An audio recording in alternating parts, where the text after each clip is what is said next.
Hi, I'm Rob Bowron from Sharp College Football, and welcome back to the previews. It's been a little bit since I did one of these.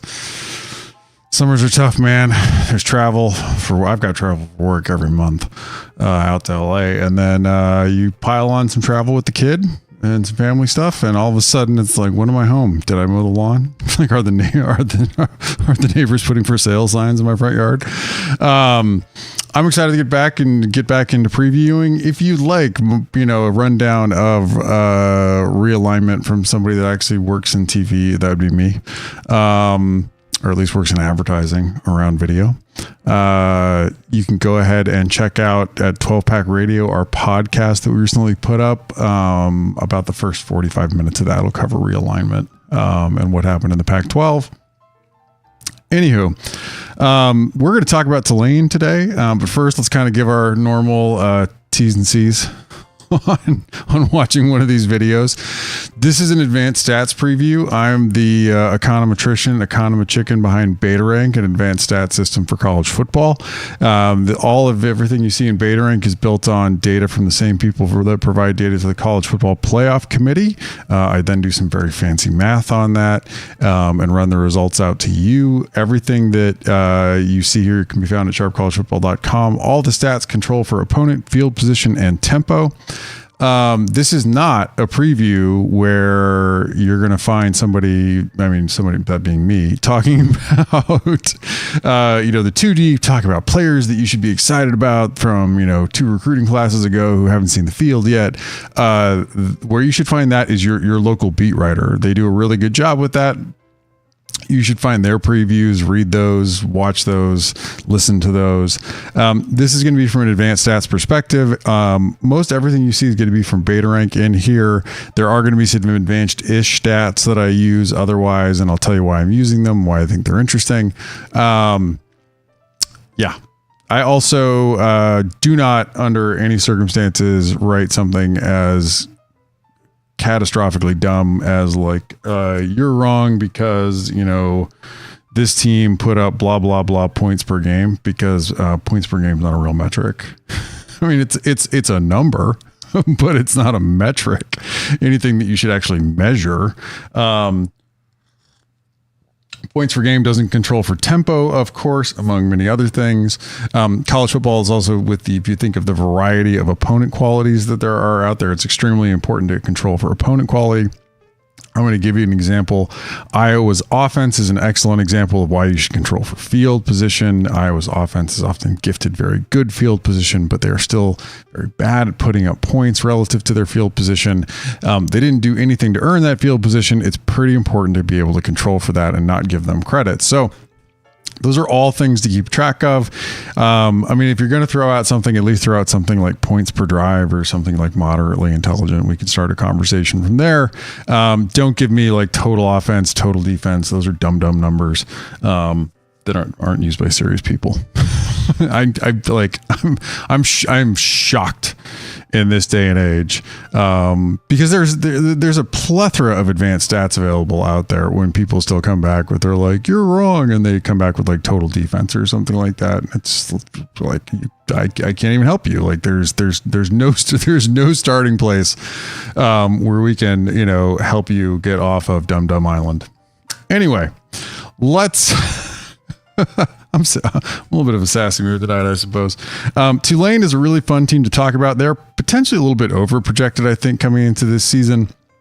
In order to try to capture the effects of new coaching staffs and really not have too much weight on like what a prior coaching staff has been doing, our coaching and development number is tilted, and it has a pretty heavy recency bias in it in the weighting that we do. Positives in that, negatives in that. I think one of the positives is it does allow you to capture a group of 5 teams that are doing a really good job punching above their weight, who do a really good job in development. And I think Tulane has done that under Willie Fritz. They were at number 18 and 22. They were at 89 and 21. That's a really, really big improvement. I have something really itchy on my nose. That's awesome to have when you're shooting a video. They're at number 9 overall in coaching and development. That's an excellent number for them. They're at 28 in Bill Connolly's returning production coming into this year. That's another reason why we have them projected pretty high. They do return a lot. They have done a really good job in development, and they were at 18 last season. They're at 72 overall in the 2-year rolling recruiting rankings. And that one hurts a little bit more, right? Like the Tulane's never going to be able to recruit at a extremely high level. But they do a lot with what they have. And I think that, like, again, like part of the reason to have coaching and development in there is to be able to more accurately, in particular, like for group of 5 teams, the service academies are really tough to project unless you're really trying to control for how good they are at developing players into their system relative to what are often horrifically low recruiting rankings as handed out by the recruiting services. They were at 28 in special teams last season, and that's a pretty good number that they'll probably want to continue to keep coming into this season. I will say special teams, when people, and I probably say this every video, when people think of special teams, they think of punt returns for touchdown, kick return for touchdown. Let me tell you something. Those events don't happen very often. Those are outliers. They rarely happen. They are often random events within college football. What matters most? What matters most is the day in, day out. Are you giving up a lot of yards on your punt return, kick return, or putting them up and on those? The other one that really matters and matters most in college football is place kicking. Listen, not every college kicker is good. A lot of them are not. Having a good college kicker matters a lot. And so most of the points you're going to find from special teams in beta rank are actually picked up from place kicking. Having a really good place kicker matters a lot. It's not the NFL. Not every kicker is good. It's a differentiator in college football.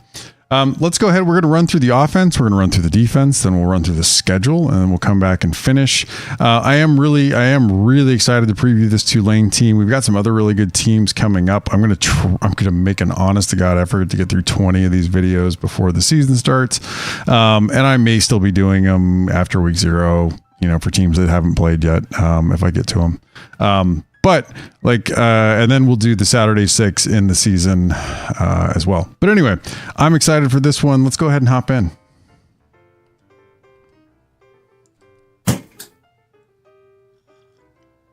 Oh man, I have the defense up first. What a goof. Anyway, offensively, Tulane, this is a really good group of 5 offense, 23 overall in beta rank last season. They were at 80 and 21, so that's a really significant improvement. Again, like 80. You're probably sitting there and thinking like 80, that's still a good group of 5 team. Like I like to grade group power 5 teams on a 1 to 65 scale. I suppose this season it'll be at a 1 to 69 scale because we've got some teams joining the Big 12. That said, so 89 is not bad on the group of 5 scale. 23, however, for a group of 5 offense is really darn good.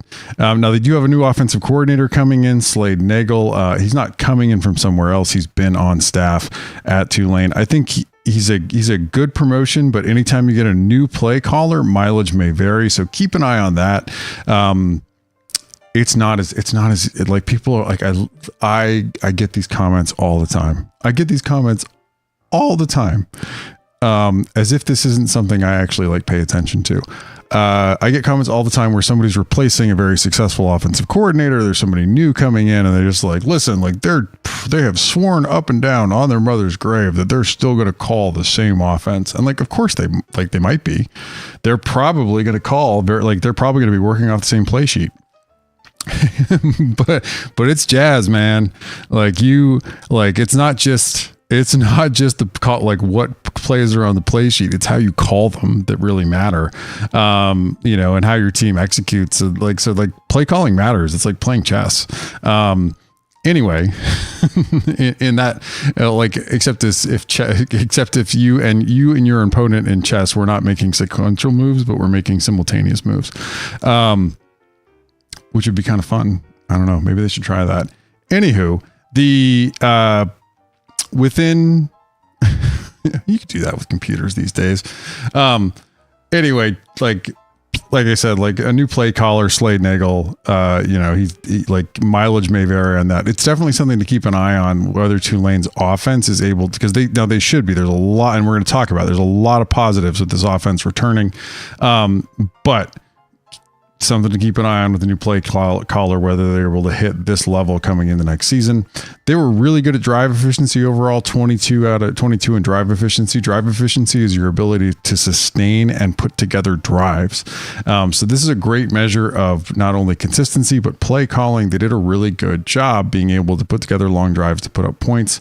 Explosive drives. This is also, I mean, like if you've ever seen like the Phil Longo all home runs offense, like, you know, like you can design to put up a bunch of big plays too. This is something they could certainly improve on coming in the next year. 44 overall on explosive drives. Like lots of like teams, the distribution tends to be more normal or less. There tends to be fewer outliers within explosive drives. You tend to see a fairly uniform distribution. At least in the far as like the gap between the top teams and then the teams coming down. Drive efficiency is not like that. The very best offenses are really, really good at drive efficiency. And you can see like they're at 22 in drive efficiency. They're 44 in explosive drives. They're both of these are scaled where one is the best unit, which was Georgia, I believe in both of these measures last season.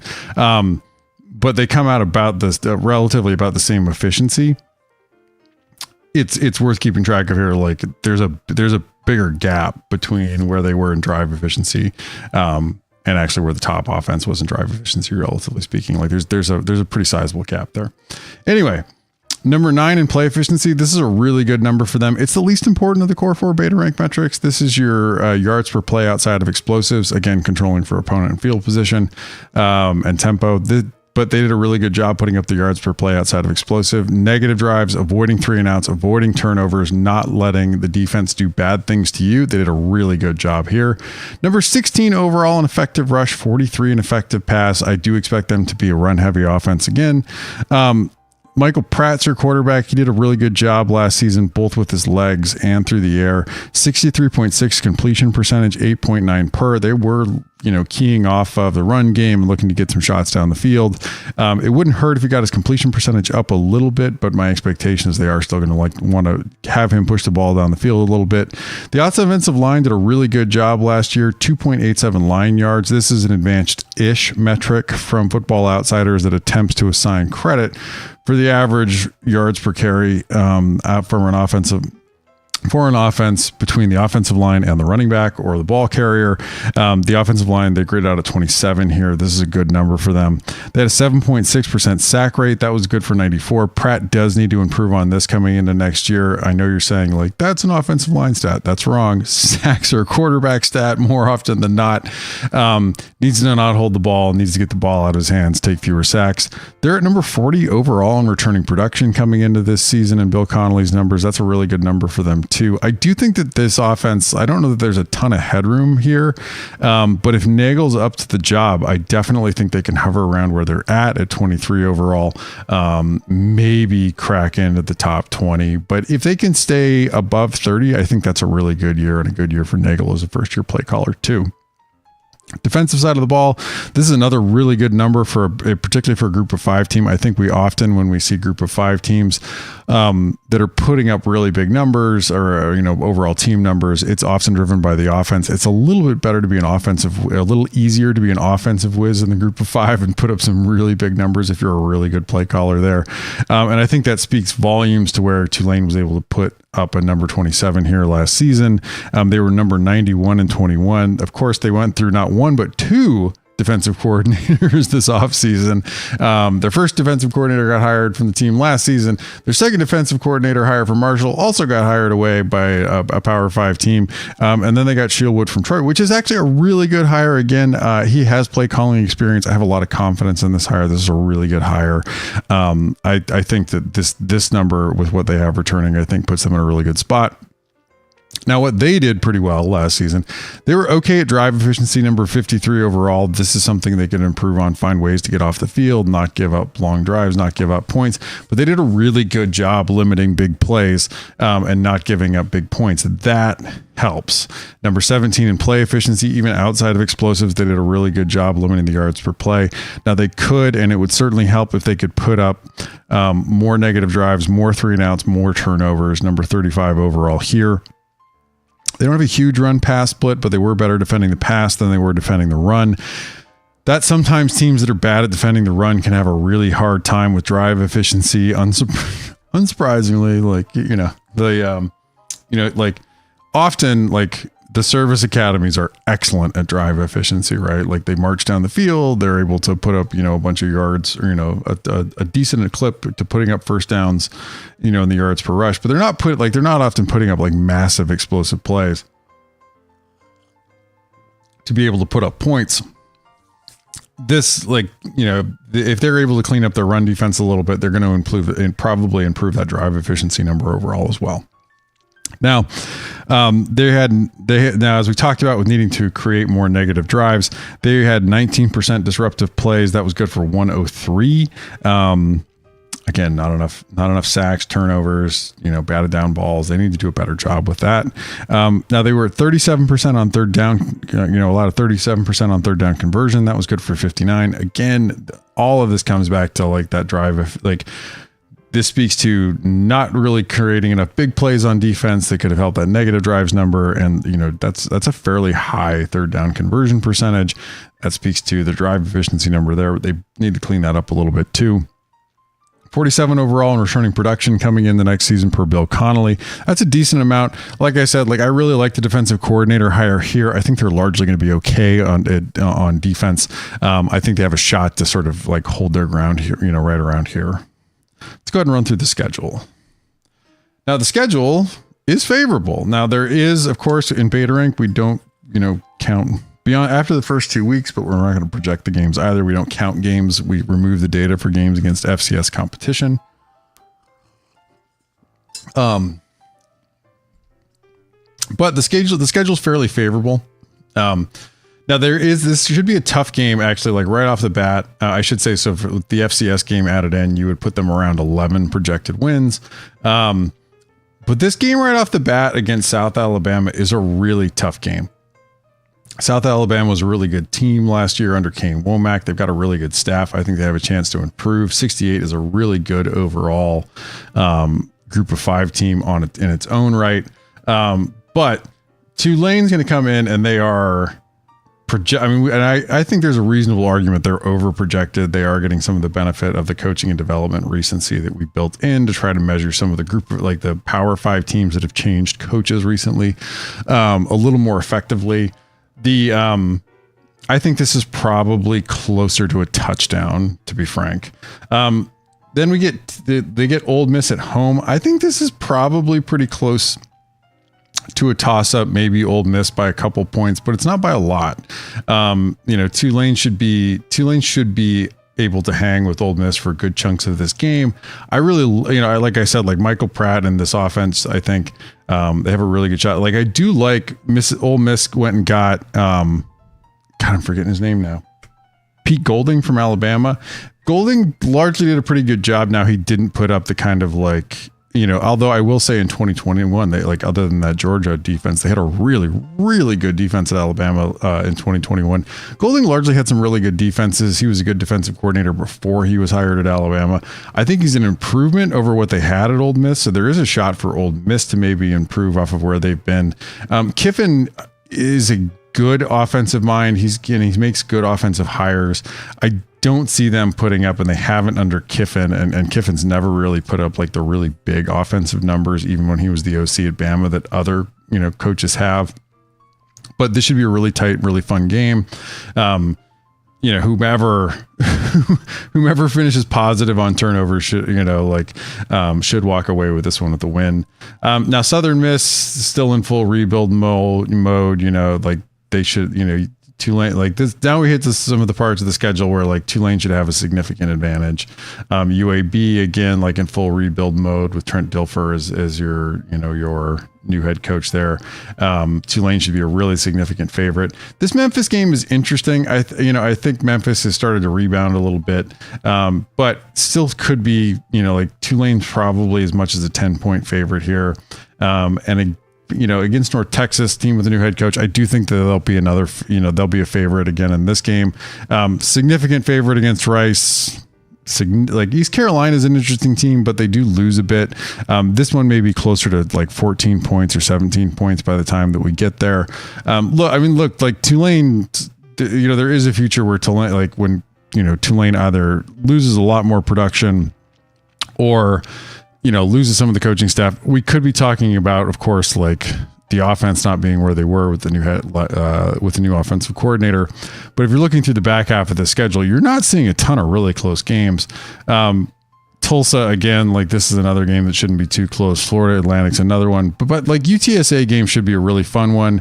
UTSA, of course, has their own really solid coaching staff. This game's probably closer to a touchdown favorite for Tulane as we come into this. But we're going to learn a lot, and we're going to learn a lot about Tulane and where their offense is in the first two games that we see here. South Alabama, Kane Womack did a really good job when he was Indiana's defensive coordinator.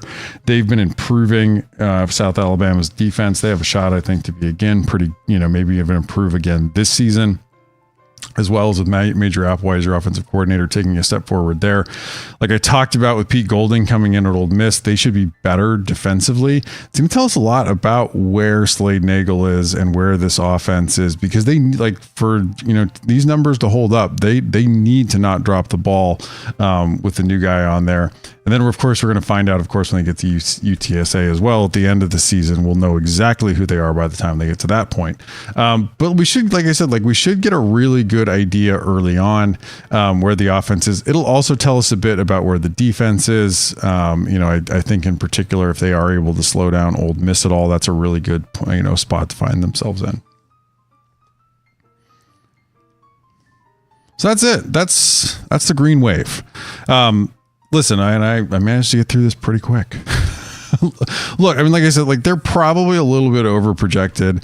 There is going to end up being some bias built in when you tilt the numbers to try to capture more recent staff effects.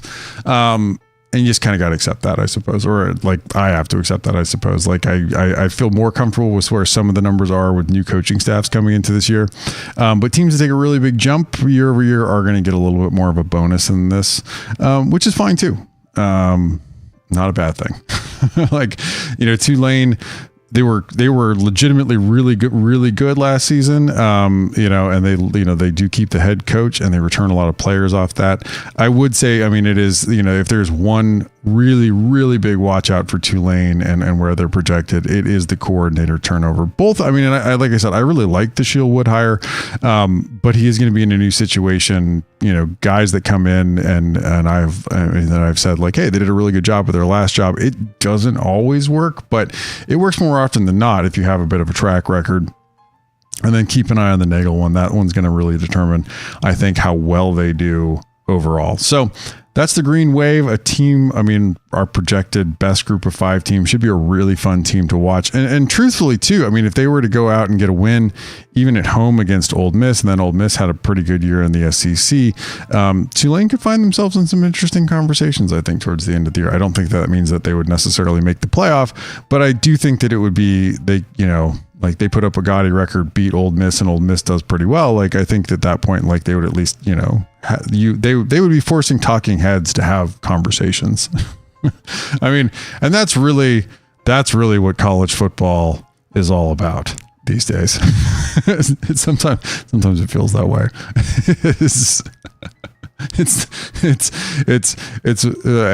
And it can very much. I do understand this because humans are sort of pack animals or tribe animals, And so people are sort of constantly looking for slights against their tribe. And so I think half the reason people watch or pay attention to commentators and things like that, they're just looking for either a pat on the head for their team, and you could also argue for themselves, or somebody to say something negative that they could store away, and just, just store away in their little nest of grievances under their bed. But yeah, I swear, half of ESPN's shtick today these days when they're not showing pickleball because they're in a little bit of financial trouble when they're not showing pickleball or slip and slide or whatever the hell they're showing in the middle of the day these days, is just people yelling and people yelling at each other about, and the college football's we do a lot of that anyway. I'm excited. And not only that, we're going to, as we move on, next comes USC, a team that, we sort of say this, we said this about Washington. We said this about Ohio State. if the defense and Tennessee too, Tennessee's defense was better than those other teams' defense last season. But for USC, if the defense can really put it together and bounce back, they could be in a really good spot because the offense should be fantastic. I cannot believe they've got Graham Harrell and Lincoln Riley on the same offensive staff. That feels like with Caleb Williams. That's freaking cheating, man. Like I could not be more excited to see what this offense looks like this season. But it's all good. I mean, we should all be excited for what the offense looks like. Now, if you're a USC fan and what you care about are wins and losses and not just advanced stats, it's going to depend on where the defense is and whether Alex Grinch is keeping his job or not. Anyway, I'll try to get to that when I get back from visiting family in Nashville, Thursday or Friday night, probably. Thank you so much for tuning in. You can find all the stats you just saw and a whole lot more at sharpcollegefootball.com. You can find me, Rob Bowron, the econometrician, economy chicken behind BetaRank at BetaRank FB. I sort of hate Twitter, but I was commenting more about, the way the TV actually works these days, so I can help people understand the people really pulling the strings in college football. I'll try to, if you have questions or anything like that, respond within a day or two or something like that. You can also find me at Sharp College Football. We have a Pac-12 podcast for another year at 12 Pack Radio. And you can find that at all the back episodes of that at sharpcollegefootball.com/12 Pack Radio. Thank you so much for tuning in. I will see you, when I'm